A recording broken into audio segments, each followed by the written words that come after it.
Hello friends, শুভ সকাল। আশা করি আমার সকল বন্ধুরা খুব ভালো আছো, আর আমিও খুব ভালো আছি। রেখা হোম চ্যানেলে তোমাদেরকে ফ্রেশ স্বাগত জানাই। আর নতুন দিন নতুন ভিডিও তোমাদের সাথে। আর দেখো, সকালবেলা বাসি কাজকর্ম সব হয়ে গেছে, হয়ে স্নান হয়ে ঠাকুর দেওয়া হয়ে গেছে, চাও খাওয়া হয়ে গেছে আজকে। আর এদিকে রান্না বসানোর আগে ওয়াশিং মেশিনে কাঁচা দিয়েছি, সেইগুলো এখন মানে নীল দিয়ে শুকনো করতে দিয়ে যাব। তা চলো, আর গাছ থেকে একটা জিনিস পেরেছি, দেখো, দেখতে থাকো তোমরা।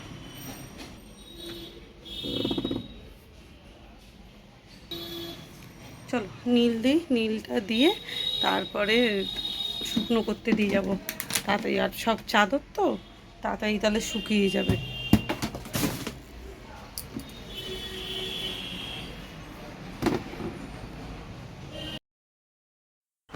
এই দেখো, আমাদের গাছে সে কাঁকরোল হয়েছে, মানে অনেকগুলো কাঁকরোল হচ্ছে। আর পেকে না, কড়াগুলো না পেকে লাল হয়ে পড়ে যাচ্ছে। তাম ফাইনালি 3টে হয়েছে, কিন্তু অসংখ্য কড়া আছে, কিন্তু হচ্ছে না। তা নিরামিষ তরকারি কেটেছিলাম, তা ভাবলাম কি গাছে তো কাঁকরোলগুলো পেকে যাচ্ছে, একটুকুনি কেটে নিয়ে আমি একটু রান্নাতে দিয়ে দিই। তা পেরেছি, জানো কি বুড়ো হয়ে গেছে, মানে কাটা যাচ্ছিল না, দানা হয়ে গেছে অনেকটা। তাও কোনো রকম করে কেটেছি। আর দেখো গ্রিলের সামনে কি সুন্দর পেরেছি। আমি যে না, পেরে দিয়ে দিই। আর ভাবছি তোমাদের দাদাভাই আসলে বলবো কি গাছটা টেনে ফেলে দিতে। এই গাছটা একই জায়গায় অন্তত 3-4 বছর ধরে প্রত্যেক বছর এই গাছটা হবে। পুরো কেটে পরিষ্কার করে দিই, তাও হয়। এটা প্রত্যেক বছর নিজের থেকে গাছটা হয়, জানো না। ওই জন্য সেই কেটে ফেলে দিতে বললো, কেন কড়াগুলো সেই নষ্ট হয়ে যাচ্ছে। আর চলো এদিকে রান্নাবান্নায়ও যাই।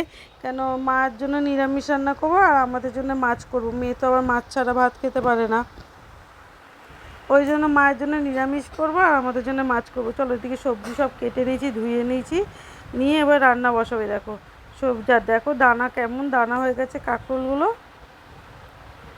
জোর জবরদস্তি করে কেটেছি, মানে এত শক্ত হয়ে গেছিলো। চলো কালো জিরে আর কাঁচা লঙ্কা দিয়ে একটু রান্না করবো। বেশ ভালোও হয়েছিল, কিন্তু একটু বড়িও দিয়ে দিয়েছিলাম সাথে, ওই জন্য খেতে বেশ ভালো হয়েছিল। আর ওদিকে আমাদের করবো একটু কাতলা মাছ আছে 4 পিস। কাতলা মাছটা ভাবছি কি আজকে আলু দেবো না, একটুকুনি মাখা মাখা পেঁয়াজ দিয়ে করবো। প্রত্যেক দিন ওই আলু দিয়ে ঝোল খেতে আর ভালো লাগে না, ওই জন্য ডালও করেছি। ওই জন্য ভাবলাম যে না, একটু কাতলা মাছটা মাখা মাখা করেই করি। বেশ ভালোও হয়েছিল, একবেলার মাছ ছিল।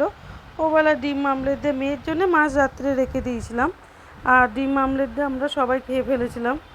আর দেখো, গল্প করতে করতে এদিকে আমার তরকারিটাও হয়ে এসেছে। একটু জিরার গুঁড়ো দিলাম, একটু মিষ্টি আর কাঁচা লঙ্কা, নুন আর হলুদ। আর কিছু লাগে না নিরামিষ তরকারিতে, জানো তো, একটু একটু মিষ্টি স্বাদ হলেই ভালো লাগে। আর এদিকে মুসুরির ডাল বসিয়ে দিয়েছিলাম, রাঁধুনি দিয়ে মুসুরির ডাল সোমবার দিয়েছি। আর এদিকে দেখো বড়ি দিয়ে তরকারিটা আমার হয়ে গেছে, আর খেতেও খুব ভালো হয়েছিল। আর ওদিকে দেখো 4 পিস কাতলা মাছ ভেজে রেখেছি, আর ওদিকে মশলা কষাচ্ছি। বললাম না আলু দেবো না, শুধু পেঁয়াজ দিয়েই কষাচ্ছি। পেঁয়াজ, টমেটো, একটু আদা, একটু রসুন দিয়ে কষিয়ে নিয়েছি। আর খুব জোর খিদা পেয়েছিলো, ভাবছি নিরামিষ কী খাবো, মাকেও দিতে হবে। আর দেখো অনেক দিন পর গোলা রুটি খেলাম। সাধারণত কেউ গোলা রুটি খায় না, আমার মেয়ে খায় না, আমার বর খায় না, কেউ খায় না। আর সবথেকে বড় কথা হচ্ছে, আমার মেয়েকে সন্ধ্যাবেলা একটু গোলাটা ছিল, সন্ধ্যাবেলা একটা করেছিলাম, মেয়ে খেয়েছিল। মেয়ে বলছে মা খুব ভালো হয়েছে, আমাকে স্কুলে টিফিনে করে দেবে। তা আজকে স্কুলে টিফিনে করে দিয়েছিলাম, কিন্তু খায়নি, তখন ফেরত এনেছে। আর চলো, আর তোমাদের দাদাভাই দেখো মেয়ের স্কুলে প্রজেক্ট দিয়েছিল, আর ভুলভাল কেটে দিয়েছে। তা বার্ড হাউস বানাবে, ভুলভাল কেটে দিয়েছিল। তারপরে দেখো জোড়া তাপ্পি দিয়ে আবার ঠিক করেছি। আর পুরো কমপ্লিটটা দেখো কত সুন্দর হয়েছে। রাত্রির হয়ে গেছে এটা করতে, এই ভিডিওটা কিন্তু পুরো রাত্রিরের।